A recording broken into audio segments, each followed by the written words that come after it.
बिस्मिल्लाहि वस्सलामु अला रसूलिल्लाह। एक सवाल है हमारे दारुल इफ्ता में ये आ रहा है कि शाबान के महीने की क्या फजीलत है, अज़मत है, और नबी करीम अलैहिस्सलाम इसमें कितने रोज़े रखा करते थे। तो इस हवाले से जामिउ सगीर की एक हदीस मुबारक है।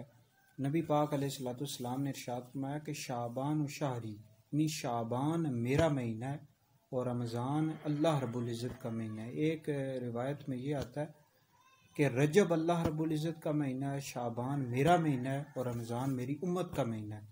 तो बहरहाल हज़ूर अलैहिस्सलाम ने फरमाया शाबान मेरा महीना है। वैसे तो सारे महीने अल्लाह रब्बुल इज़्ज़त के, लेकिन इस महीने की अज़मत को हज़ूर अलैहिस्सलाम ने बयान किया कि शाबान मेरा महीना। हज़ूर अलैहिस्सलाम इस महीने में कसरत के साथ बहुत ज़्यादा रोज़े रखा करते थे। बुखारी शरीफ की एक रवायत का मफ़हूम है कि हज़ूर अलैहिस्सलाम शाबान में सबसे ज़्यादा रोज़े रखा करते थे, बल्कि पूरा महीना ही रोज़े रखते थे।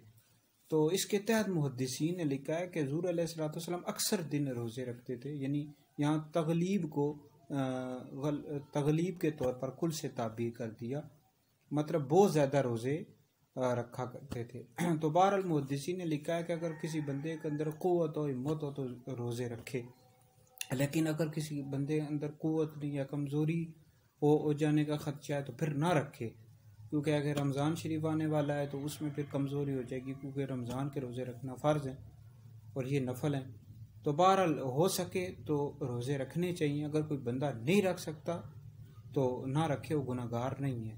बहरहाल रमज़ान के रोज़े रखना ये ज़रूरी है, फ़र्ज़